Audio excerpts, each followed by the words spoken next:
جب بھی مشکل آئے تم کو ٹھہر جانا چاہیے، پھر غوث کا نام لے کر گزر جانا چاہیے۔ توہین جو کر رہا ہے، توہین جو کر رہا ہے، توہین جو کر رہا ہے میرے رسول کی، اس کو تو پیدا ہوتے ہی مر جانا چاہیے۔ السلام علیکم ورحمۃ اللہ وبرکاتہ۔ الحمد للہ نحمده ونستعینه ونستغفره ونؤمن به ونتوکل علیہ ونعوذ باللہ من شرور انفسنا ومن سیئات اعمالنا، من يهده الله فلا مضل له ومن يضلله فلا هادي له، ونشهد أن لا إله إلا الله وحده لا شريك له، ونشهد أن سيدنا ومولانا محمدا عبده ورسوله بالهدى ودين الحق أرسله صلى الله تعالى عليه وعلى آله وأصحابه وأزواجه وذريته وعلماء ملته وأولياء أمته أجمعين برحمتك يا أرحم الراحمين، أما بعد فأعوذ بالله من الشيطان الرجيم، بسم الله الرحمن الرحيم، إنا نحن نزلنا الذكر وإنا له لحافظون، صدق الله العظيم، إن الله وملائكته يصلون على النبي، يا أيها الذين آمنوا صلوا عليه وسلموا تسليما۔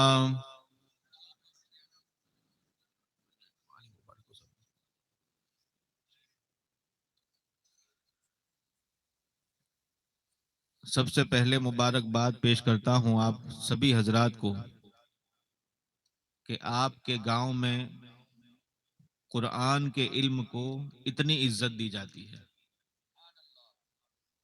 کہ اتنا بڑا جلسہ بچوں کو قرآن اور حدیث سکھانے کی وجہ سے آپ نے قائم کیا، اور حل جزاء الاحسان الا الاحسان، اللہ کا وعدہ ہے کہ جو دین کو عزت دیتا ہے اللہ تعالیٰ اسے دو جہاں میں عزت عطا فرما دیتا ہے۔ اس لیے دین کی کسی بھی چیز کو ہمیشہ عزت دیتے رہیں، اللہ تعالیٰ ہمیں دنیا اور آخرت میں عزت والوں میں بنائے۔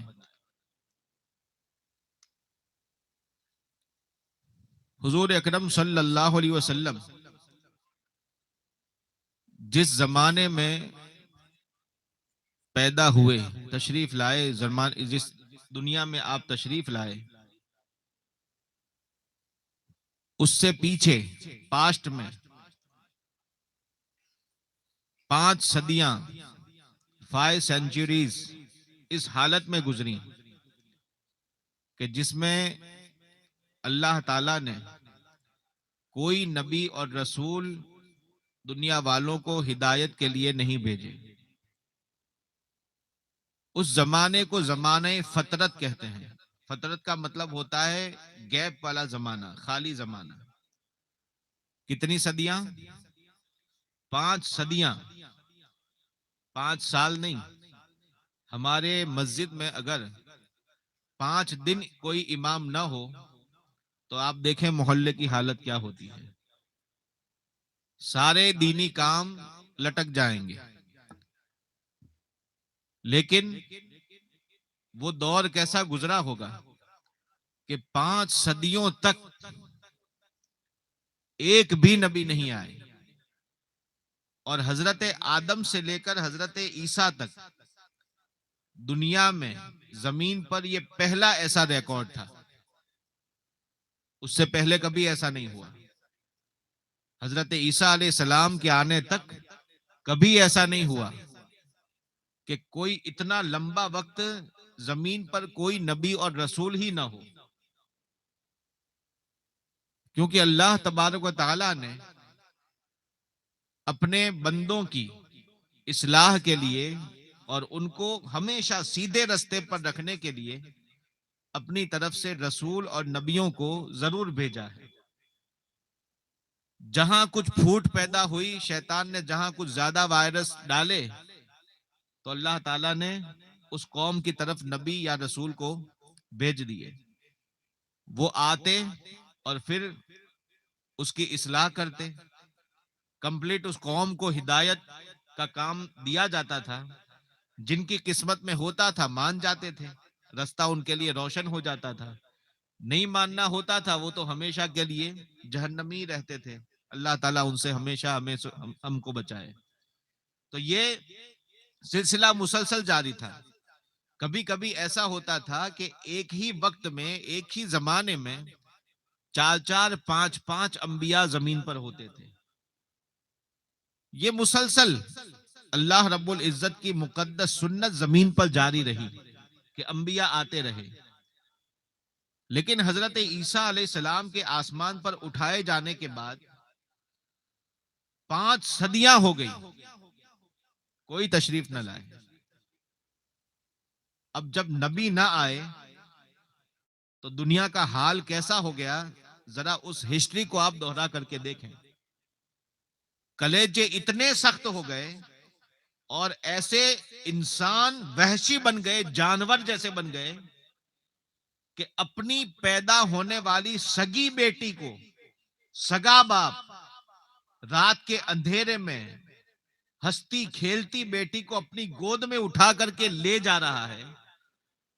پھاوڑے سے زمین کھودتا ہے، اس میں سلاتا ہے. بچی اس کی طرف کھیل کے تصور میں ہنستی ہے، بلکتی ہے. وہ سمجھتی ہے میرا پاپا میرے ساتھ کھیل رہا ہے. اور وہ سنگ دل باپ اس کو اتنا تک رحم نہیں آتا تھا کہ یہ بچی تیری طرف کس امید سے دیکھ رہی ہے، اور وہ مٹی کے ڈھیروں ڈھیر اس پر بے فکر ہو کر کے ڈال دیتا تھا. اس کا نہ ایک رونگٹا کھڑا ہو جاتا تھا، نہ اس کے آنکھوں سے ایک آنسو نکلتا تھا. سخت دلی کا یہ عالم تھا. آپ سوچیں اس سے بڑا وحشیانہ طریقہ اور دنیا میں کیا ہو سکتا ہے. اتنے خطرناک بے حیائی اور بے غیرتی کا عالم یہ تھا کہ اگر کسی کے یہاں اولاد پیدا نہیں ہوتی یا کوئی نیچے خاندان کا ہوتا تھا اور اسے کوئی اونچے خاندان کی اولاد کی حاجت ہوتی تو شوہر خود معاذ اللہ اپنی بیوی کو، سگی بیوی کو، کسی غیر کے پاس جو دولت اور ثروت والا امیر ہوتا تھا، بڑے خاندان کا ہوتا تھا، اس کے پاس بھیجتا تھا کہ جا کر کے وہاں رات گزار، اور جو بیٹا پیدا ہوگا وہ ہماری عزت بڑھائے گا. معاذ اللہ. یہ بے غیرتی کا عالم تھا. عورتوں کی اتنی گری ہوئی حالت تھی کہ جب کوئی انسان مر جاتا تھا اور اس کی زمین اور جائیداد کا جو بٹوارا ہوتا تھا اس میں اس کی خود کی بیویوں کا بھی بٹوارا ہوا کرتا تھا. یعنی جیسے مال اور پیسے کو سمجھا جاتا تھا، وہی حیثیت، وہی اوقات لوگوں نے عورتوں کی بنا کر کے رکھ دی تھی. ایسے حالات فارس اور ایران میں، یہ حالات کے لڑکے کی شادیاں عروج پر تھیں. ہم جنس پرستی کا وہ عروج والا ان کا دور تھا کہ لڑکے لڑکوں کے ساتھ گندے کام کیا کرتے تھے. روما کی سلطنت میں جو بادشاہ ہوتا تھا اپنے سامنے جھکا دیا کرتا تھا، اور جو وہاں کی کرسی پر بیٹھتا تھا پوری عوام پر ضروری ہوتا تھا کہ اسی کو خدا مانے اور سجدہ کرے. ہندوستان میں اس زمانے کے حالات ایسے تھے کہ اگر کسی کا شوہر مر گیا، ہسبینڈ اگر چلا گیا، تو بیوی کے پاس 2 آپشن، یا تو وہ خود آ کر کے اس کے شوہر کے ساتھ سو جائے اور وہ بھی جل جائے، اپنی آپ کی زندگی کو ختم کر دے، خودکشی کر لے. اس کو اب جینے کا کوئی حق، اس کو انسان سمجھا ہی نہیں جاتا تھا. شوہر گیا تو بھی ختم. یا تو دوسرا آپشن یہ کہ پورے گاؤں کی بیوی بن کے رہے. سمجھے آپ؟ یہ 2 کے سوا اس کے پاس تیسرا آپشن ایسی ذلیل و خوار زندگیاں ہو رہی تھی. ایسے حالات میں صدیاں گزرنے کے بعد صبح طیبہ میں ہوئی. بڑھتا ہے باڑا نور کا. صبح کر دی کفر کی، سچا تھا مژدہ نور کا. شام ہی سے تھا شب تیرا کو دھڑکا نور کا. ایسے آئے آمنہ کے لال، اور جس گھر میں بھیجا وہ امن کا گہوارہ. آپ دیکھو ایک ایک کام میں میرے رب کی ہزاروں حکمتیں ہیں. وہ حکیم مطلق ہے. جس کی گود میں بھیجا ہے اس عورت کا نام بھی ہے آمنہ، دنیا کو امن دینے والی. اور اس نے واقعی حقیقت میں اس مقدس خاتون سلام اللہ علیہا ایسا امن دیا ہے کہ نہ اس سے پہلے ایسا امن دنیا نے دیکھا، نہ اس کے بعد کبھی دیکھے گی. ایسا امین تشریف لایا کہ وہ امین کے آتے ہی جو لوگ اپنی سگی بیٹی کو اپنے ہاتھوں سے دفن کرتے تھے، میرے حضور کی تعلیم دیکھو. حضور اکرم صلی اللہ علیہ وسلم اسی قوم میں بیٹھ کر کے اپنے لبہائے مبارک کو ہلاتے ہیں اور ارشاد فرماتے ہیں کہ جس کے گھر اللہ نے 3 بیٹیاں دی ہوں اور ان تینوں بیٹیوں کو وہ اچھے سے پرورش کرے، شرم و حیا سکھائے اور دینی تعلیم دے کر کے بڑا کرے، یہاں تک کہ اس کی اچھے گھروں میں شادیاں کر دے. جس نے بیٹیوں کو 3 کو سنبھالنے میں اتنی محنت کر ڈالی، اللہ تعالی کی طرف سے وعدہ ہے، حضور فرماتے ہیں کہ اس کے لیے جنت واجب ہو جاتی. جب یہ مژدہ سنایا کس قوم کے درمیان؟ جو ایک بیٹی کو پسند نہیں کرتے تھے، اب وہ 3 کے درمیان 3 کی خواہش کرنے لگے. 3 کی خواہش کرنے، کاش میرے مصطفیٰ کے فرمان کے مطابق اللہ مجھے 3 بیٹیاں دے دے. اب اسی عرب میں دعائیں ہونے لگی، اے اللہ ہمیں 3 بیٹیاں عطا فرما دے. جو ایک بیٹی سے بھاگتا تھا اب 3 بیٹی کی دعا کر رہا ہے نا. رحمت للعالمین، اسے کہتے ہیں رحمت للعالمین. جو لوگ بیٹھے تھے عرض کرنے لگے یا رسول اللہ صلی اللہ علیہ وسلم ومن کانت لہو ابنتان، جس کے پاس 2 ہو، جس کے گھر میں 2 بیٹیاں ہو، وہ کیا کرے گا؟ 3 نہ ملی ہو 2 ہی ملی ہو. یعنی شوق اور خواہش دیکھو، 2 ہی بیٹیاں ملی ہو، اس پر افسوس ہو رہا ہے. کیسی کایا پلٹی ہے. 2 بیٹیوں کے ملنے پر افسوس ہو رہا ہے کہ کاش ہماری بھی 3 ہوتی. اور اب افسوس کے ساتھ پوچھ رہے ہیں کہ یا رسول اللہ کیا اس اجر عظیم سے اور اس بشارت سے ہم محروم رہیں گے کہ ہمارے گھر میں 2 بیٹیاں ہیں؟ آقا کریم صلی اللہ علیہ وسلم ارشاد فرماتے ہیں کہ جس نے 2 کا بھی حق ادا کر دیا اس کے لیے بھی جنت واجب ہے. اب جس کے پاس 1 تھی وہ کہنے لگا یا رسول اللہ صلی اللہ علیہ وسلم ومن کانت لہو ابنتن واحدہ، جس کے پاس 1 ہی بیٹی ہو اس کا کیا؟ تو حضور فرماتے ہیں اس کے پاس 1 ہی ہے، اس کی تو کوئی غلطی نہیں ہے. اگر نیت اچھی ہے تو اللہ تعالیٰ اس 1 کی تربیت کے بدلے میں بھی اسے جنت عطا فرمائے گا. آپ سوچئے کہ عورتوں کی عزت کیسے بڑھائی ہے. اب باپ کے مرنے کے بعد جو اولاد اپنی ماں کو وراثت کے مال میں جاتا ہوا دیکھتی تھی، بیٹے ہوتے تھے لیکن اس کے باوجود ماں کو بٹوارے میں رکھا جاتا تھا، اب اس اولاد کے دل میں حضور اکرم صلی اللہ علیہ وسلم نے کس طرح سے عزت ڈالی ہے. میرے حضور کے لبہائے اقدس اب ماؤں کی طرف متوجہ ہو کر کے کھلتے ہیں اور حضور ارشاد فرماتے ہیں سنو الجنت تحت اقدام الامہات، جنت تمہاری ماؤں کے قدموں کے نیچے رکھی ہوئی ہے. باپ اگر چلا بھی جائے اس ماں کی خدمت کر لے، اللہ اس کے قدموں کے تلے تجھے جنت عطا فرما دے گا. اب وہ بیٹے ہوشیار ہو گئے کہ جو ماں کو وراثت میں جاتا دیکھتے تھے اب تن گئے اس بات پر کہ نہیں، ہماری ماں کی عزت اور خدمت ہم کریں گے. اور کہیں نہیں جانے دیں گے.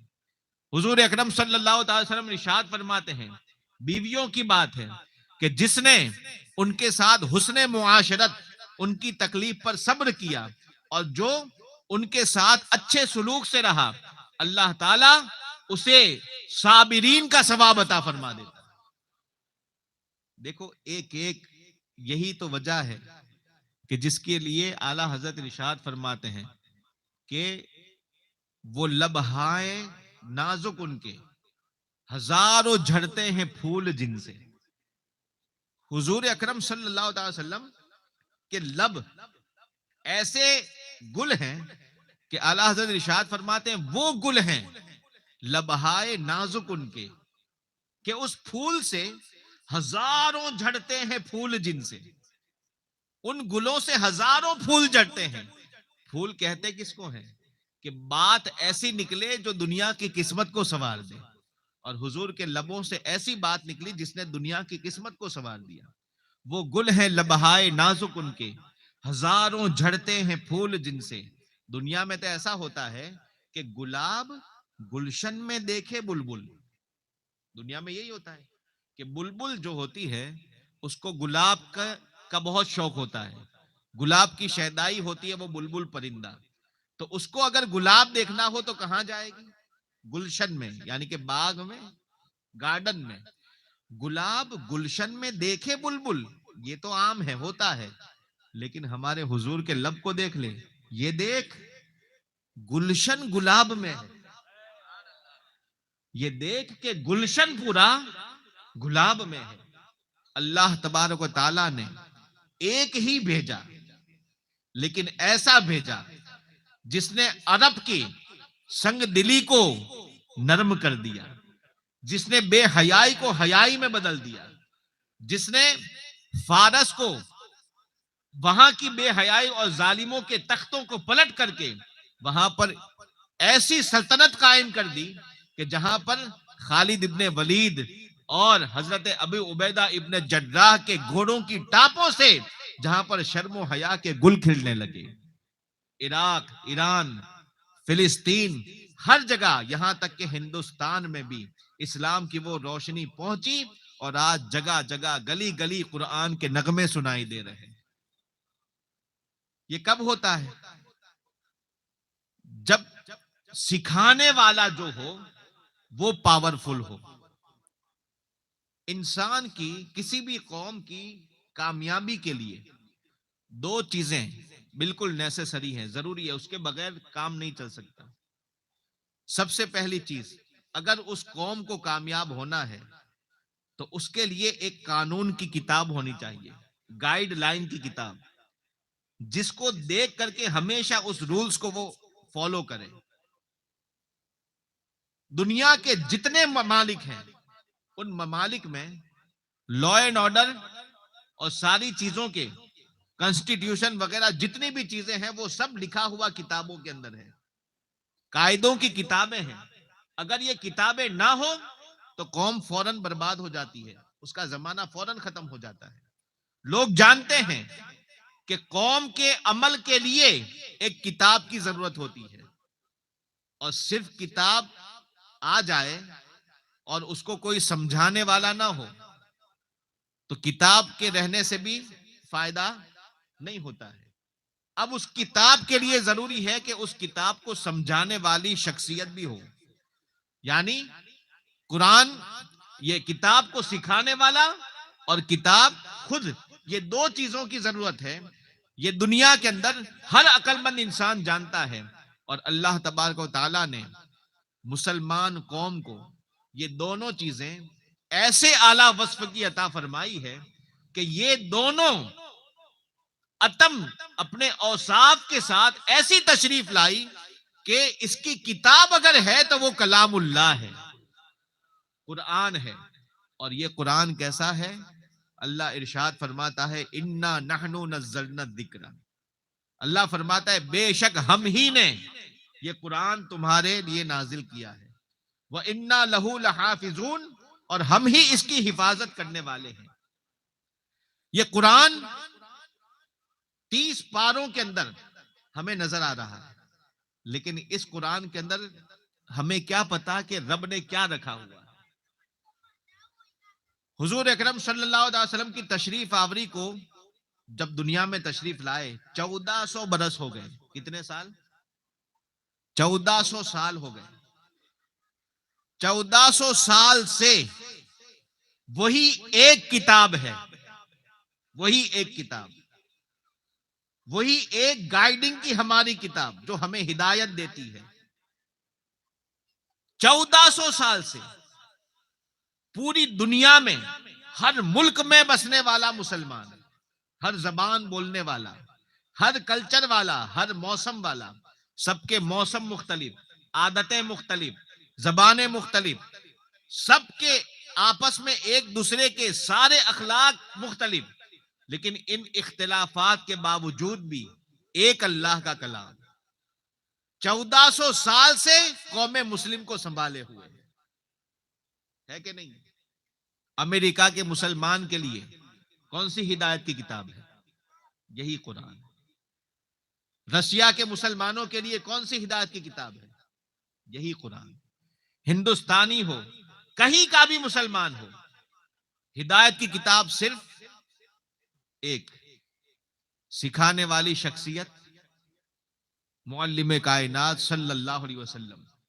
قد جاءکم من اللہ نور و کتاب مبین, تمہارے پاس نور آیا اور روشن کتاب آئی. اب یہ کتاب مبین جو ہے, اس کا ذکر اللہ تعالیٰ ارشاد فرماتا ہے ولا رطب ولا یابس الا فی کتاب مبین. ہر چیز کا روشن بیان ہم نے اس کتاب میں رکھا ہوا ہے. حضرت مولائے کائنات مولا علی مشکل کشا رضی اللہ تعالیٰ عنہ باب مدینۃ العلم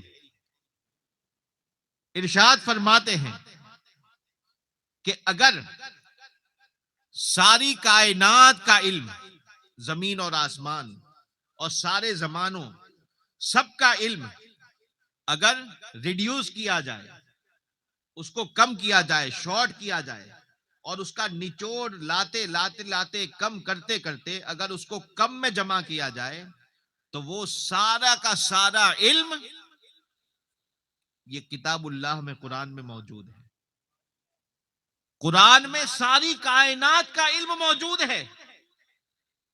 اس کے بعد فرماتے ہیں کہ اگر اس قرآن کے علم کو اب مختصر کیا جائے, اس کو اور ریڈیوس کیا جائے, اور اگر اختصار کے ساتھ اگر لیا جائے تو کرتے کرتے کرتے سارے قرآن کا علم صرف سورہ فاتحہ میں موجود ہے. سورہ فاتحہ کے علم کو اب اگر منیمائز کریں, شارٹ کریں, کرتے کرتے کرتے فرماتے ہیں کہ یہ پورا علم صرف بسم اللہ الرحمن الرحیم کے اندر موجود ہے. پھر فرماتے ہیں کہ بسم اللہ الرحمن الرحیم کے اندر جتنا علم بھرا ہے اس کو بھی اگر شارٹ کرتے کرتے کرتے دیکھا جائے تو صرف بسم اللہ کی با کے نقطے کے اندر علم موجود ہے. با کے ایک نقطے میں, اور نقطے سے مراد وہ نہیں جو ٹپکا ہے, جب با کو لکھنا شروع کرتے ہیں اور جو پہلا ٹپکا ہوتا ہے اس نقطے کے اندر وہ علم موجود ہے. اور پھر آخر میں مولا علی فرماتے ہیں کہ وہ نقطہ میں ہوں. نعرے تکبیر, نعرے رسالت, نعرے حیدری. یہ عالم ہے باب مدینۃ العلم کا, جو علم کے شہر کا دروازہ ہے, دروازے کا یہ عالم ہے. اب ایک دوسری روایت حدیث سنیے.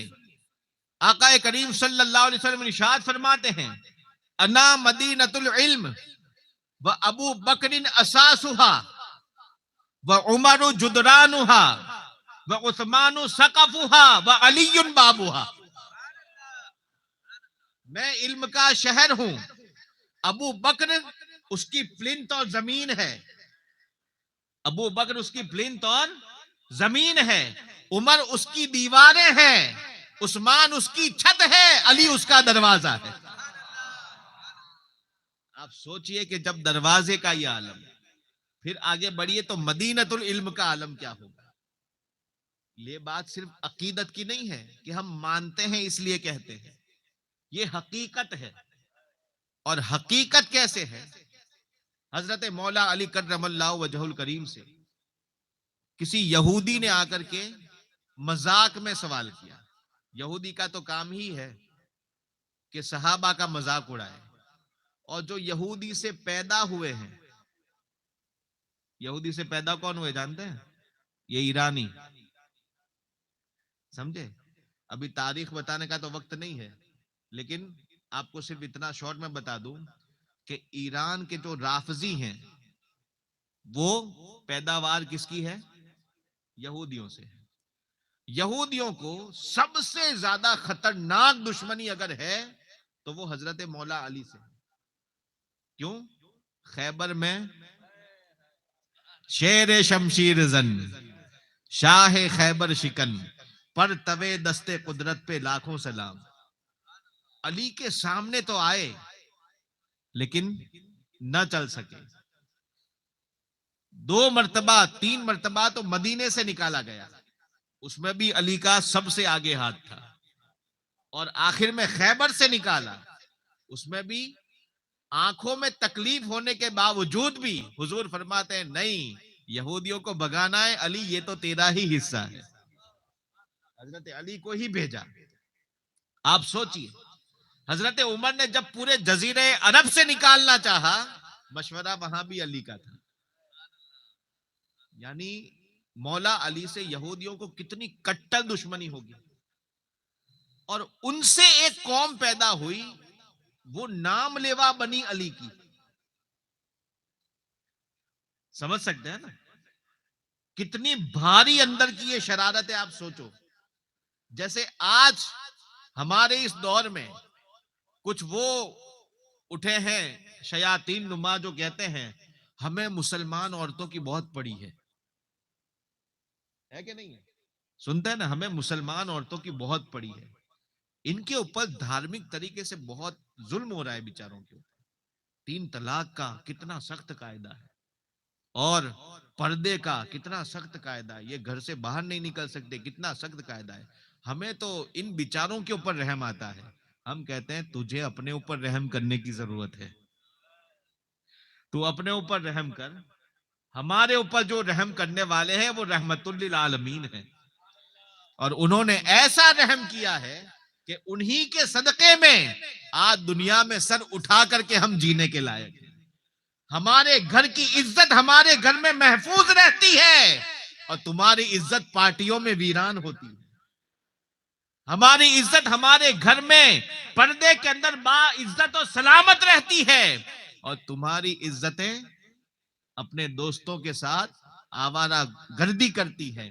اس لیے تمہیں سر جھکانا پڑتا ہے، اور الحمدللہ ہم سر اٹھا کر کے چلتے ہیں. یہ رحمت کس کی ہے؟ رسول اللہ کی رحمت. بہرحال دشمن جب سامنے سے کب ہمیں حملہ نہیں کر سکتا یا حملے کرنے میں ناکام ہو جاتا ہے تو پھر اس کا ایک وار اور ہوتا ہے، ایموشنل. رخ بدلنا، پلٹنا اور پیار کر کے آنا. اسی کو منافقت کہتے ہیں. اسی کا نام ہے کیا؟ منافق. منافقوں نے اسی لیے اپنے پاسے بدلے کہ دیکھا کہ ابو بکر اور عمر، حمزہ، علی یہ ہیں، ان کے سامنے تلوار نکالنا یعنی سیدھی گردن اپنی پیش کر دینا. تو جب یہ حالات ہوئے تو کچھ لوگ ڈرے ہوئے تھے، ان یہودیوں نے پھر پاسا بدلا اور کہا کہ ان سے تلواروں سے تو مقابلہ ہو سکتا نہیں ہے، لاؤ اب انہی کے اندر فتنے کو لے کر کے جائیں. اور وہ فتنہ منافقت کے ذریعے لے کر کے آئے کہ جو سب سے بڑا دشمن جس کو مانتے تھے، ایک جماعت ایسی بھیجی کہ اسی کی محبت کا دعویٰ کرے اور صحابہ سے الگ کرے. سمجھے؟ بہرحال وہ پورا مسئلہ الگ ہے، ابھی میرا موضوع ہی بدل جائے گا. ورنہ میں آپ کو یہ بتانا چاہتا ہوں کہ اللہ کے رسول صلی اللہ علیہ وسلم نے حضرت مولائے کائنات رضی اللہ تعالیٰ عنہ کو جو حضور کے صدقے میں علم ملا تھا، اس علم کا عالم یہ ہے کہ ایک یہودی آیا اور آ کر کے حضرت مولائے کائنات سے کہتا ہے مذاق میں کہ آپ لوگوں کا دعویٰ ہے کہ قرآن میں سب کچھ موجود ہے اور آپ تو قرآن کے سب سے بڑے عالم ہیں، ذرا بتائیے یہ میری چھوٹی سی داڑھی، اس کی چھوٹی سی داڑھی تھی، وہ چھوٹی سی داڑھی لے کر کے آیا، کہتا ہے یہ میری چھوٹی سی داڑھی اور تمہاری اتنی گھنی بڑی داڑھی، یہ بھی یاد رکھنا. حضرت مولا علی کی داڑھی ایک مٹھی تھی.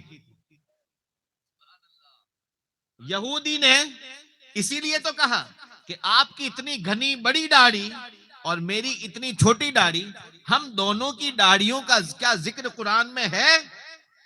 حضرت مولا علی رضی اللہ تعالیٰ عنہ ایسا نہیں فرماتے کہ رکو میں دیکھ کر کے آتا ہوں یا پوچھ کر کے آتا ہوں. نہیں, علی مدینۃ العلم کے باب ہیں.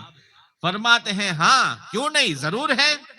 البلد الطیب یخرج نباتہ باذنہ والذی خبث لا یخرج بہ الا نکدا او کما قال اللہ تبارک و تعالی.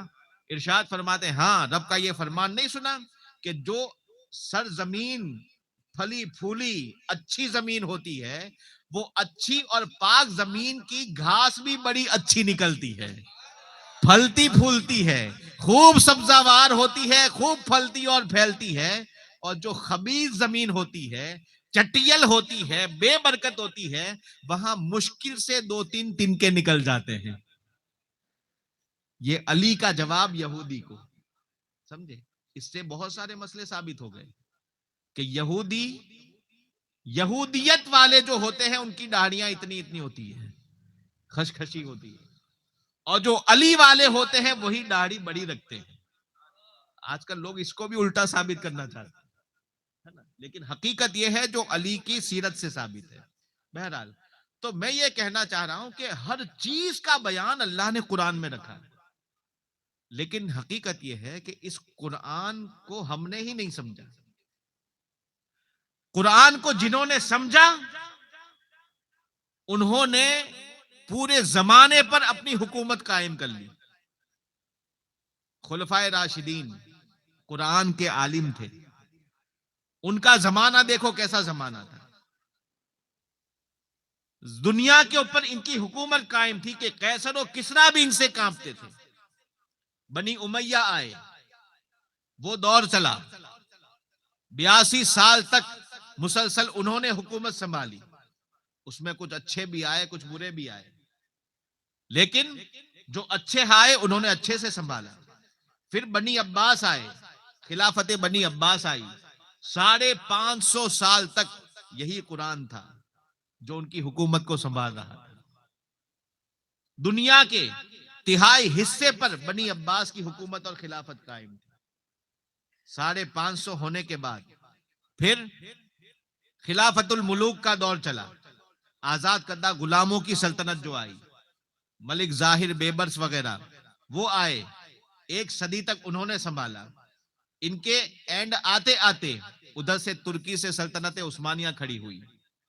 650 سال تک مسلسل دنیا کو انہوں نے سنبھالا. اچھا, یہ جو حکومتیں تھی وہ کیسی تھی؟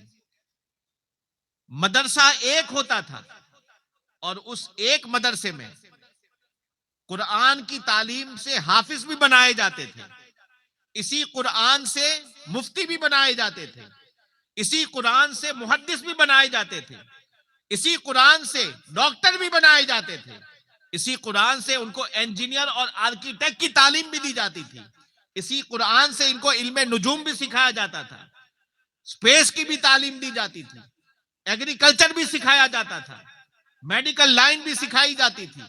ساری لائن سب کا مرجع ایک قرآن ہوتا تھا. اسی قرآن سے سارے علوم نکلتے ہیں اور سب کو وہ سکھایا جاتا تھا. حضرت جعفر صادق رضی اللہ تعالیٰ عنہ کا مدرسہ بڑا مشہور مدرسہ ہے, جہاں سے بڑے سے بڑے علم کیمیا والے بھی نکلا کرتے تھے. جابر ابن حیان ایک کیمسٹ, پرانے زمانے کے بڑے مشہور کیمسٹری میں جن کا نام آتا ہے, ہم لوگوں نے تو محفوظ نہیں رکھا لیکن انگریزوں نے آج تک محفوظ رکھا ہے. سب سے پہلے کیمسٹ میں جس کا نام آتا ہے وہ جابر ابن حیان ہے. جابر ابن حیان نے اپنی کیمسٹری کس سے سیکھی؟ حضرت امام جعفر صادق سے سیکھی.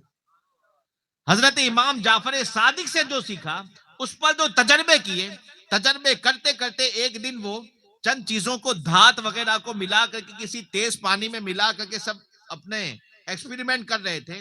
ایکسپیریمنٹ کرتے کرتے ایک مرتبہ کچھ ایسی چیز مل گئی کہ جس کا ایک قطرہ ان کے اس ڈبی سے نلی سے پائپ سے باہر چھلک کر کے گرا. جب گرا تو دیکھا تو زمین کا اتنا حصہ کالا ہو گیا.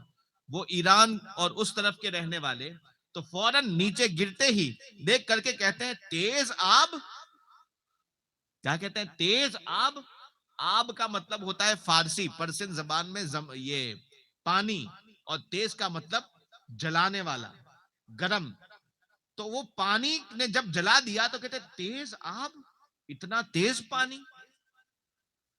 اب وہ چیز جب اٹھائی دوسری بار ایکسپیریمنٹ کیا تو باقاعدہ بوٹلیں اس کی بھر کے تیار کی اور دنیا والوں کو عطا کر دی.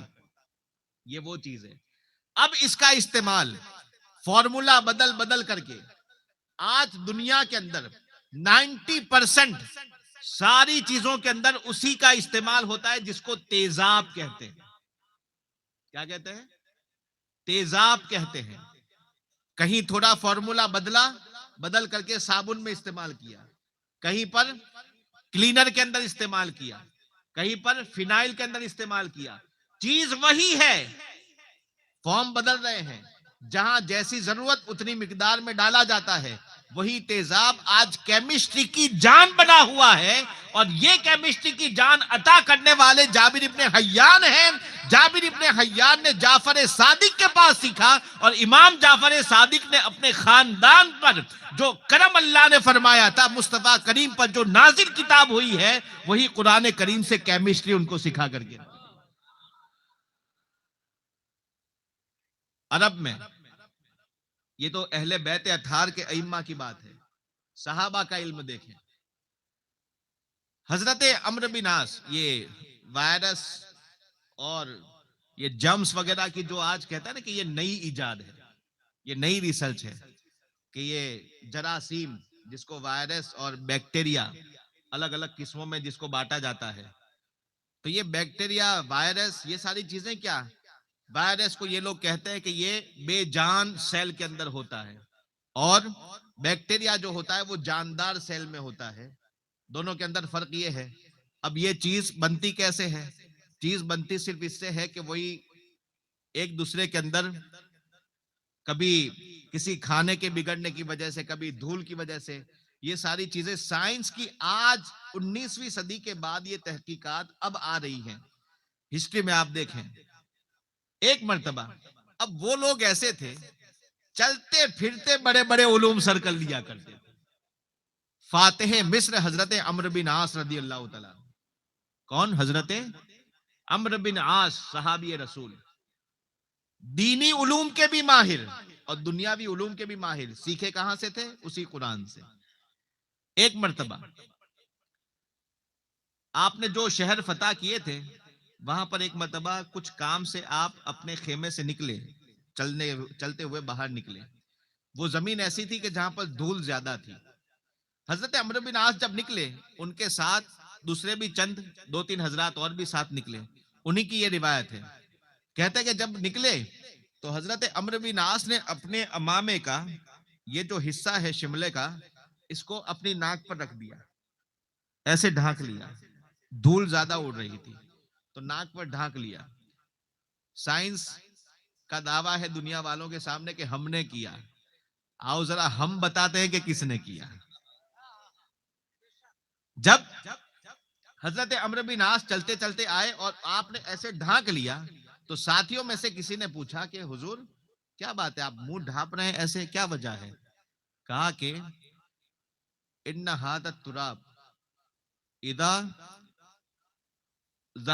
اذا صارت الى المعدۃ وجاءت الى الرئۃ، یہ جو مٹی کے جو حصے ہیں پتلے پتلے اس کے جو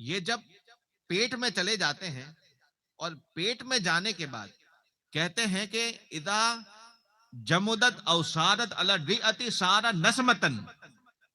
فرماتے ہیں یہ ہسٹری میں آپ کو لکھا ہوا ملے گا، اگر تلاش کریں عربی میں لکھا ہوا ہے کہ حضرت عمرو بن عاص رضی اللہ تعالیٰ عنہ نے یہ اس زمانے میں آج سے 1350 سال پہلے کی بات ہے کہ ارشاد فرمایا کہ یہ جو مٹی کے جو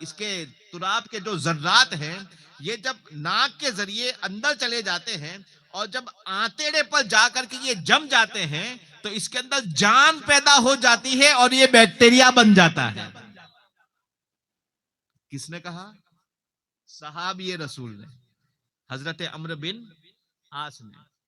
تو آج بھی میڈیکل سائنس میں ریسرچ والے کچھ انصاف پسند لوگ ایسے ہیں جنہوں نے اس مقدس جلیل القدر شخصیت کی بات کو آج بھی نوٹ کر کے رکھا ہے کہ سب سے پہلے اس زمانے میں بیکٹیریا اور وائرس اور جرمز کے بارے میں ایک بندہ نے کہا تھا جب اس کا تصور تک کسی کے دماغ میں نہیں تھا.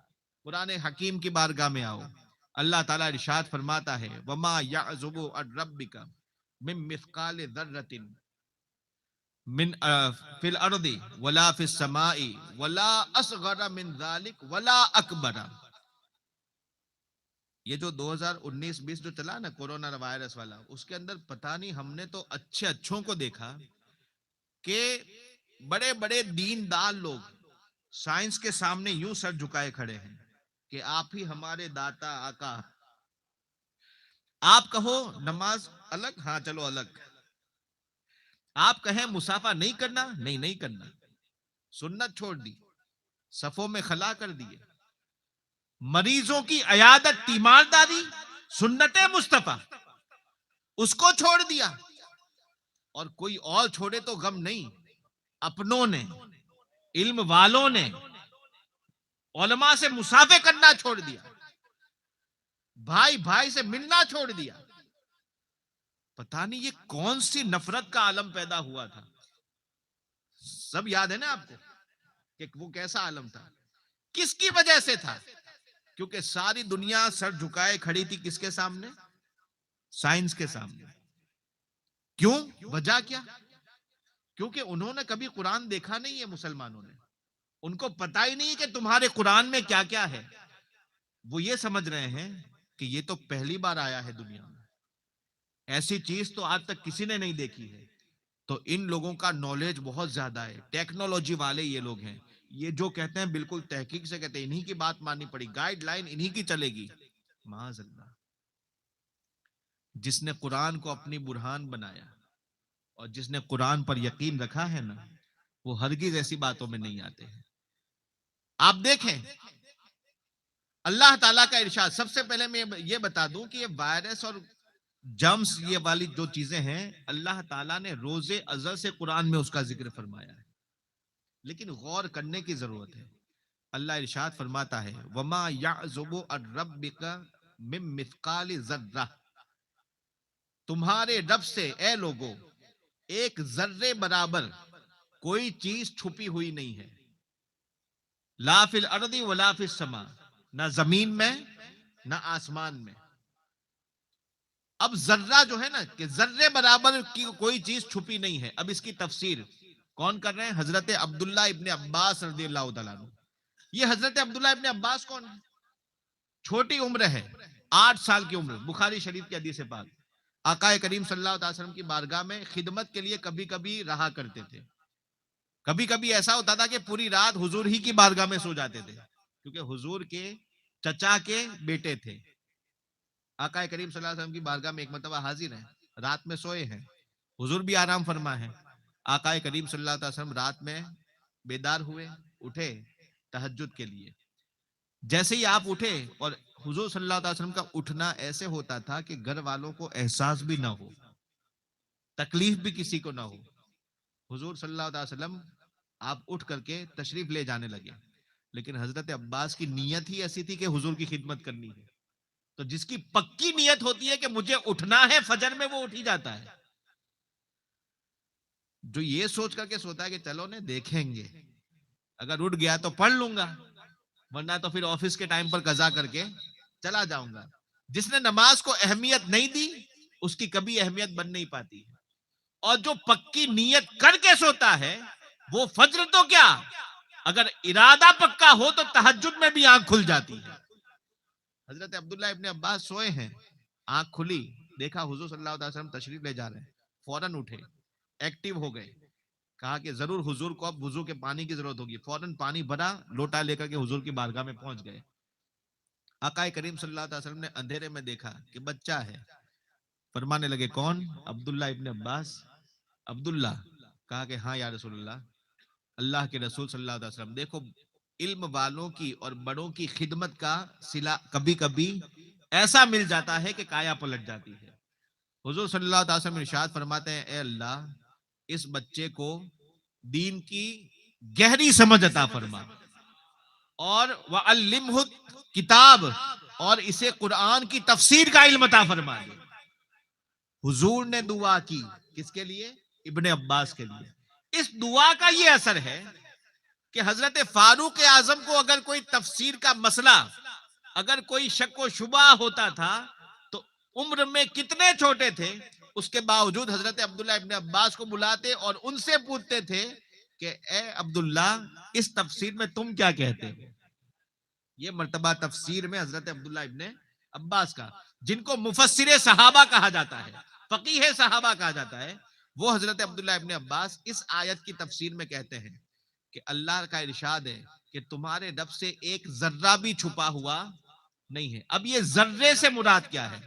فرماتے ہیں کہ رأس النملہ الصغیرہ, دنیا میں سب سے چھوٹی جو چیونٹی ہے, کیڑی, سب سے چھوٹی چیونٹی جو ہوتی ہے, اس چیونٹی کے سر کو, اس چیونٹی کے بھی سر کو ذرہ کہا جاتا ہے. دوسری روایت ایسی ہے کہ صبح صبح جب آپ کھڑکی کھولو, گھر کی کھڑکی کھولو, سورج کی شعاعیں جو اندر آتی ہیں, اور اس سورج کی شعاعوں میں جو ہلکی پھلکی جو چیزیں نظر آتی ہے,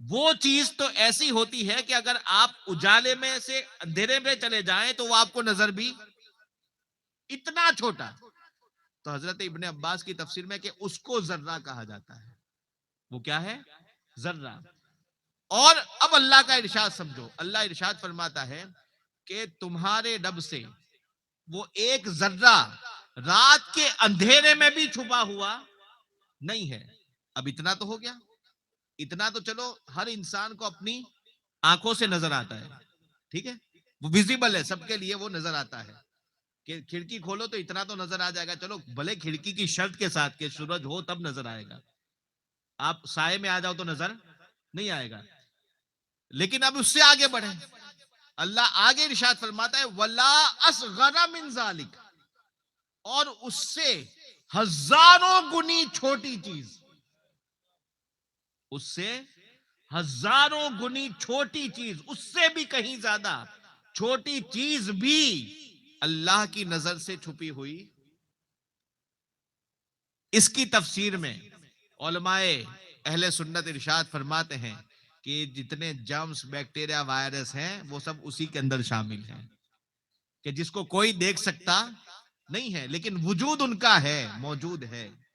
اب اتنا تو پتا چل گیا کہ یہ وائرس اور بیکٹیریا کا وجود ہے, ہوتے ہیں, اور یہ کہنے والے بھلے دنیا کے اندر کوئی کسی کو بھی مانے, لیکن قرآن پڑھنے والوں کو پتا ہے کہ 1400 سال پہلے سے حضور نے یہ پیغام دیا ہے کہ یہ ہے.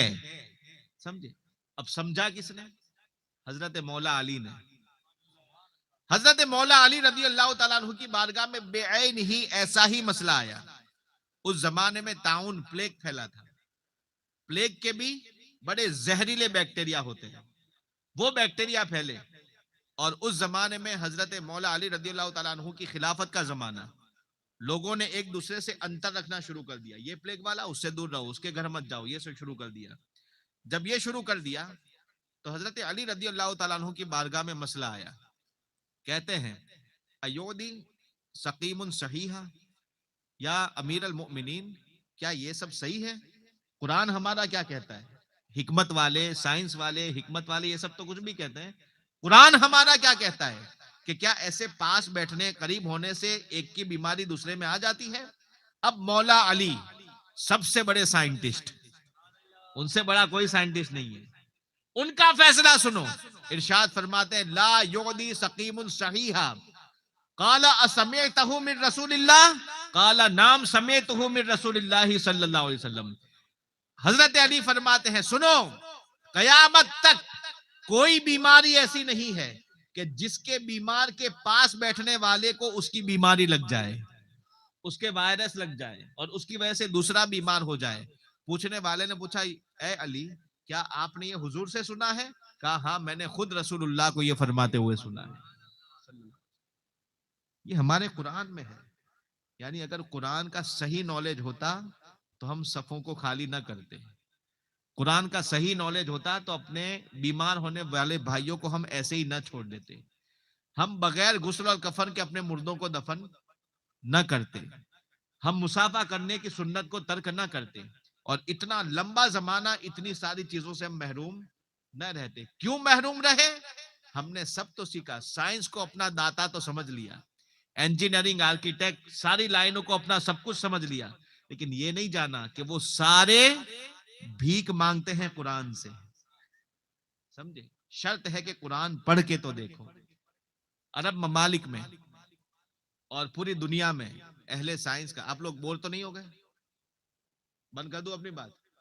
بس تھوڑی سی بات اور میں ضروری اس کے بعد کہہ دیتا ہوں، اس کے بعد اپنی تقریر کو ختم کر دیتا ہوں. قرآن حکیم کہ علماء بھی کئی سارے عرب ممالک میں ایسے ہیں کہ جو میڈیکل سائنس میں ایم ڈی اور پی ایچ ڈی کرتے ہیں اور ایک طرف قرآن کے حافظ اور عالم بھی ہوتے ہیں، تفسیر بھی سیکھتے ہیں. اس طرح سے آج بھی ہوتا ہے. اور یہی وجہ تھی کہ جب دین اور دنیا کا سنگم تھا تو ہماری حکومتیں ہوا کرتی تھی. اور یہ یہودیوں کی چال ہے کہ مسلمانوں کے دماغ میں بٹھا دیا ہے کہ تمہاری دنیا الگ ہے اور دین الگ ہے. جب سے ہم نے دونوں کو الگ کیا، دینی تعلیم کے لیے مدرسہ ہو گیا، دنیاوی کے لیے اسکول ہو گئے.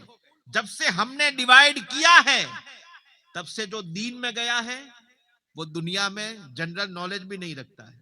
اسے ٹرین کی ٹکٹ نکالنا تک نہیں آتا، اسے میپ استعمال کرنا بھی نہیں آتا، اتنا بھی سینس نہیں ہوتا کہ دنیا میں کیسے جیتے ہیں.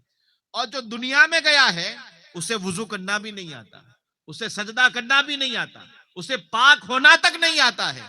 وہ اتنا جاہل ہو گیا کہ دنیا کے اندر تو بڑا سمجھا جاتا ہے لیکن دین کے اندر بڑا جاہل نظر آتا ہے. یہ جب سے یہ ڈیوائیڈ ہوا ہے تب سے ہماری یہ حالت ہے. ورنہ جو ہمارے بزرگ تھے انہوں نے دونوں کو ملا کر کے رکھا تھا. مدرسہ ایک ہی ہوتا تھا، ڈاکٹر بھی وہی بنتے تھے اور مفتی بھی وہی بنتے تھے. جب یہ دونوں ایک تھے تب ہماری حکومتیں ہوا کرتی تھی. بہرحال جو میڈیکل سائنس جو لوگ پڑھتے ہیں اور قرآن کا بھی علم حاصل کرتے ہیں، جگہ جگہ ان کے سیمینار ہوتے ہیں. اختصار میں بتاتا ہوں کہ ایک جگہ سیمینار تھا. اس سیمینار کے اندر بڑے بڑے دنیا کے پڑھے ہوئے سائنٹسٹ، ریسرچ کرنے والے، ایسے کہ جو ریسرچ کرتے ہیں 30 سالوں سے، ایسے ریسرچ کرنے والے سب جمع ہوتے ہیں سال میں 1-2 بار اور ان کا سیمینار ہوتا ہے. سب اپنے اپنے سال بھر کی محنت کو پیش کرتے ہیں یا زمانے بھر کی کئی سالوں کی محنت کو پیش کرتے ہیں. ایک سیمینار میں ایسے ہی ہوا جس میں عرب ممالک کے بھی کچھ سائنسداں تھے، مسلم سائنسداں، قرآن کا علم جن کو تھا، اور سب لوگوں نے اب اپنا ٹاپک شروع کیا.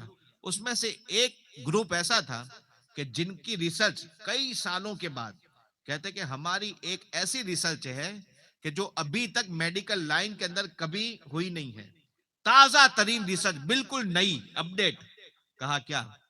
تو کہنے لگے کہ ہم نے یہ اپنی تحقیق سے کئی ہزار تجربوں سے ثابت، ایکسپیریمنٹ سے ثابت کیا ہے کہ انسان کی باڈی میں جو تکلیف ہوتی ہے، سینس تکلیف کا جو ہوتا ہے، درد تکلیف جو ہوتی ہے، اس کا سینس صرف اس کی چمڑی پر ہوتا ہے، اسکین پر. گوشت کے اندر، چمڑی کے اندر جو گوشت ہوتا ہے اس کے اندر کوئی تکلیف کا سینس نہیں ہوتا. یعنی مثال کے طور پر کسی کے اگر چمڑی کو ختم کر دیا جائے، چھیل دیا جائے، اور اس کے بعد اس کے گوشت کے اندر اگر سوئی کا بھالا بھی مارا جائے تو اس کو تکلیف نہیں ہوگی. اس کی ہڈی کو کاٹا جائے اس کو تکلیف نہیں ہوگی، کیونکہ تکلیف کا سارا سینس کس میں ہے؟ چمڑی کے اندر ہے. چمڑی پر کچھ لگے گا تو اس کو تکلیف ہوگی اور درد کا احساس ہوگا. یہ انہوں نے کہا اور سارے ڈاکٹروں نے سراہا. واقعی سب نے تالیوں کے ذریعے ان کا استقبال کیا.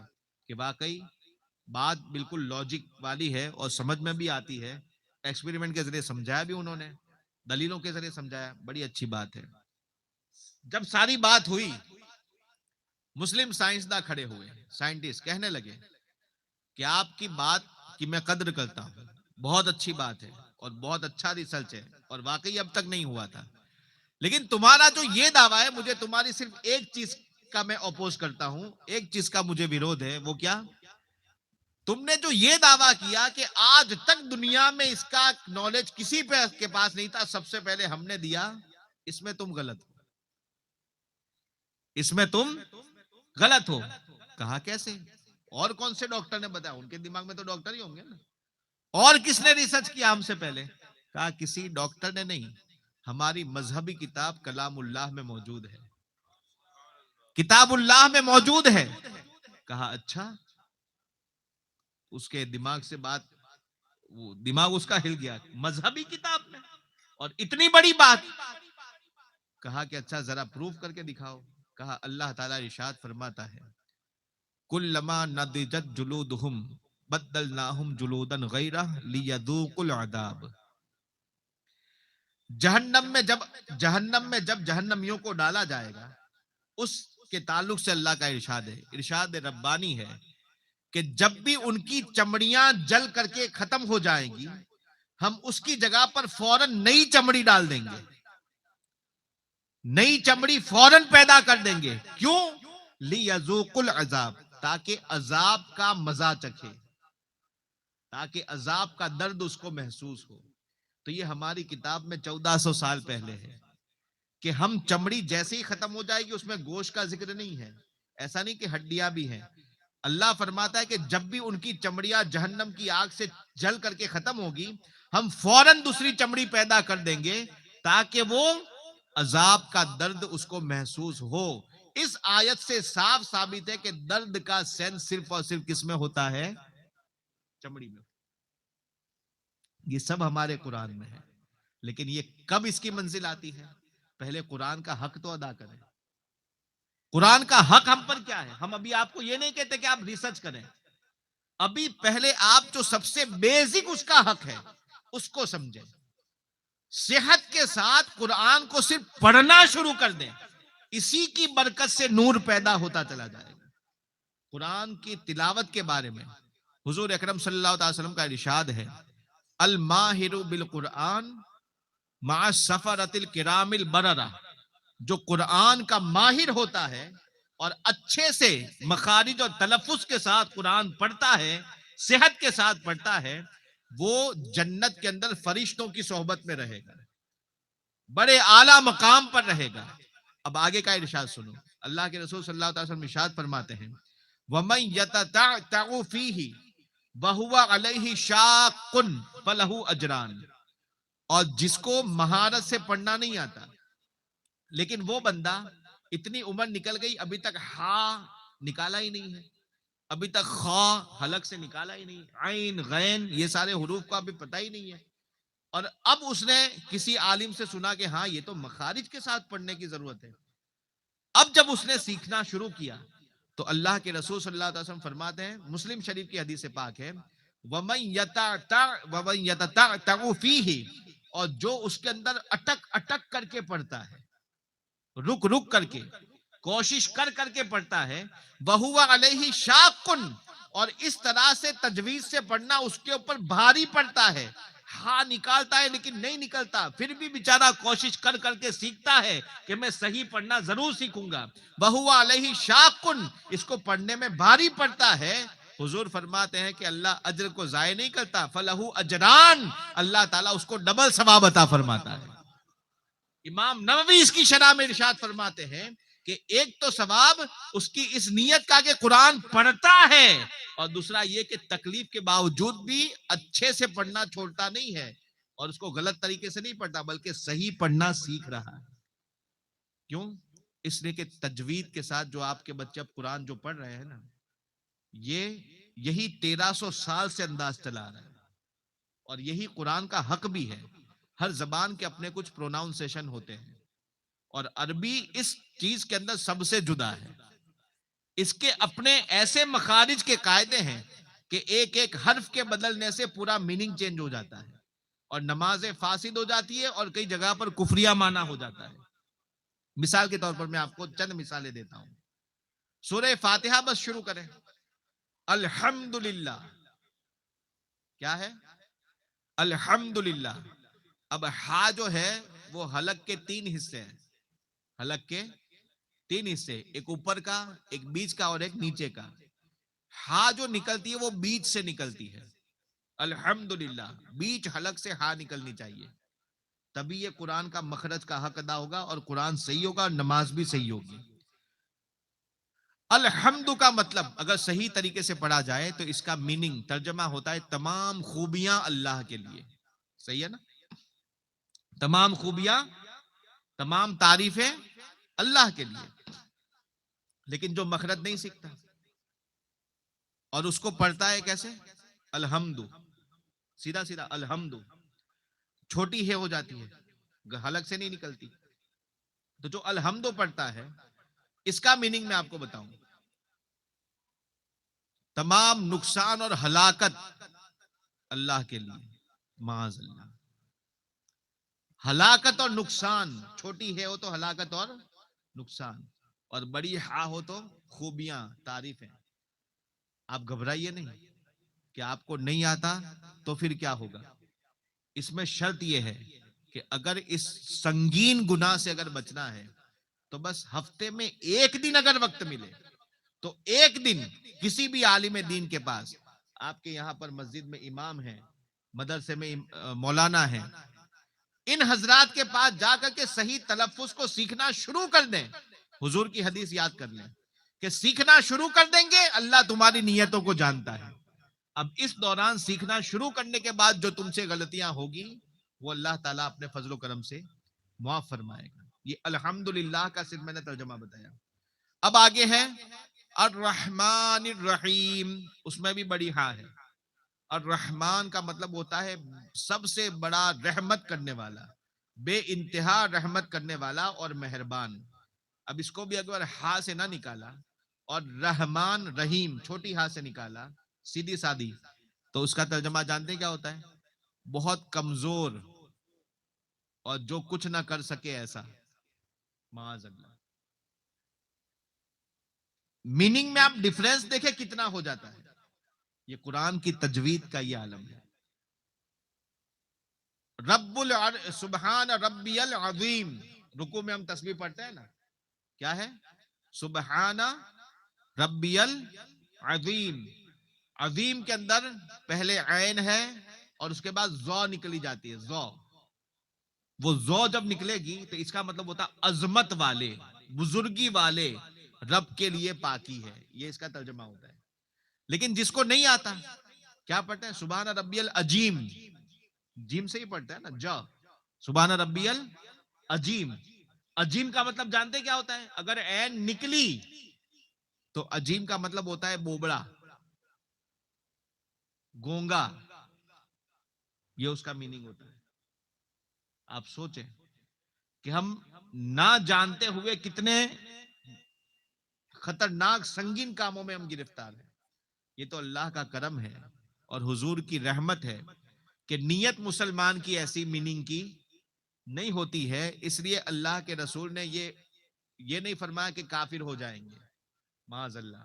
ورنہ تو یہ رحمت حضور ہی ہے کہ میننگ اتنے خطرناک ہو رہے ہیں لیکن نیت مسلمان کی برابر ہے، اس لیے ایمان سلامت ہے. اب اس کو سیکھنا شروع کر دیں. سیکھیں گے نا انشاءاللہ. قرآن کا حق ادا کریں. قرآن کا حق ادا کریں گے. قبر میں جائیں گے، والدین کا جب وصال ہوتا ہے قبر میں جاتے ہیں، وہ سمجھتے ہیں کہ ہم نے اپنے بچوں کو پڑھا دیا، قرآن ختم کرا دیا. لیکن اگر ایسی جگہ ختم کرایا جہاں پر الحمد ہی ہے، الرحمن ہے، عظیم ہے، جہاں پر نہ ہا سکھائی جاتی ہے نہ عین سکھایا جاتا ہے، کچھ نہیں، ایسے ہی سیدھا سیدھا.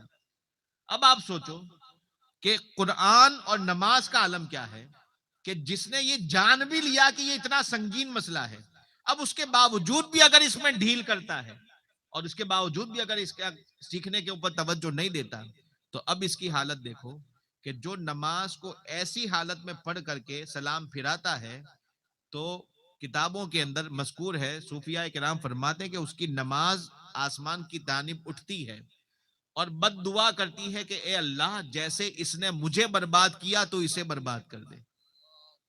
یہ کس کے لیے؟ جو جان بوجھ کر کے بھی اس کو اگنور کرتا ہے، توجہ نہیں دیتا. اس لیے ہم ایسا نہ کریں.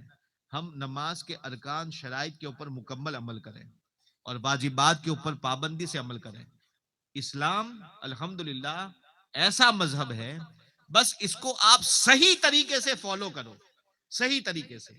اور یہ صحیح طریقے سے جب آپ فالو کریں گے تو بلا شبہ صحابہ کا بھی فیض ملے گا اور اہل بیت کا بھی فیض ملے گا. اور یہ فیض جب ملے گا تو پھر اعلیٰ حضرت کا ارشاد ہے، اہل سنت کا ہے بیڑا پار، اصحاب حضور نجم ہے اور ناؤ ہے اطرت رسول اللہ. اس لیے قرآن حکیم کے حق کو ادا کرو. بڑے قابل مبارکباد ہے آپ لوگ کہ مدرسہ آپ کا کم سے کم یہ شروع ہو چکا اور اس نہج پر چلتا ہے. ابھی بھی بہت ساری بچوں کی غلطیاں میں نے دیکھی مخارج کے معاملے میں، لیکن استاذ ہیں اور وہ انشاءاللہ دھیرے دھیرے اس کو سدھارتے رہیں گے. اور آپ حضرات وقت نکال کر کے یا تو اپنے امام صاحب کے پاس جائیں یا تو اپنے استاذ کے پاس جائیں. ہے نا یہاں پر علماء ہے نا آپ کے پاس، مساجد کے ائمہ وغیرہ ہے نا، ان کے پاس جائیں، وقت نکالیں اور اس کو سیکھنا شروع کریں. کیونکہ یہ کب ایسا نہیں کہ آپ پورے قرآن کو مخارج سے سیکھ لیں آپ کو بڑا ٹینشن آ جائے. میں یہ نہیں کہتا، سیکھیں، یہ تو ہے ہی ضروری. جس کو پورا قرآن پڑھنا ہے وہ پورا قرآن سیکھے، لیکن کم سے کم اپنی نمازوں کو صحیح کرنے کے لیے 2 سورتیں تو صحیح کر لیں. سورہ فاتحہ کے ساتھ 2 چھوٹی چھوٹی سورتیں پریکٹس کرتے کرتے صحیح کر لیں. ارے آج کل IELTS کے کلاس میں جا کر کے گجراتی میڈیم سے پڑھنے والے لوگ انگلش کا پروناؤنسیشن اتنا اچھا کرنے لگتے ہیں. کیوں؟ کیونکہ انگلینڈ کا ویزا لگنے والا ہوتا ہے. گجراتی میڈیم میں کھٹارا نو کھ بڑھ کے گئے ہیں اور وہاں جا کے IELTS کے اندر جب محنت کی، دیکھا کہ ویزا بڑا ہے، یورو اور ڈالر ملنے والے ہیں، تو یہاں پر 1 برس کی محنت کے اندر پروناؤنسیشن ابھی تک دھا دھا بولتا تھا، اب آرام سے پروناؤنسیشن انگلینڈ کا آ گیا، تھا تھا بولنے لگا ہے نا. بات سمجھ آئی آپ کو؟ 3 کرتا تھا، اب 3 کرنے لگا ہے. ایسے پروناؤنسیشن آرام سے وہاں کے مخارج ادا ہو جاتے ہیں. بھائی کیوں؟ ویزا لگنے والا ہے. 7 بینڈ نہیں آئے تو یہی بینڈ ہو جائے گا، ہے نا. بات سمجھ آئی؟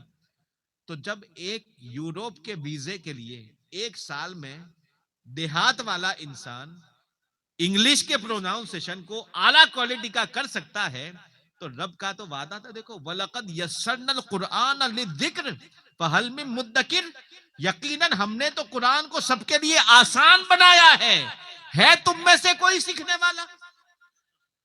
یہ رب کا ارشاد ہے. تو یہاں تو قرآن کو آسان کیا گیا ہے. آپ سیکھنے کی کوشش تو کریں، شروع تو کریں، پھر دیکھیں بہاریں کیسی آتی ہے. اللہ رب العزت کی بارگاہ میں دعا ہے مولا تعالی ہم تمام مسلمانوں کو اسلام کی قدر کرنے کی توفیق عطا فرمائے اور علم دنیا کے ساتھ ساتھ ہمیں دین کی دولت سے نوازے. اور اللہ تعالی ہم تمام مسلمانوں کو قرآن کو حق کے ساتھ سیکھنے کی توفیق عطا فرمائے. وآخر دعوانا ان الحمدللہ رب العالمین. السلام علیکم.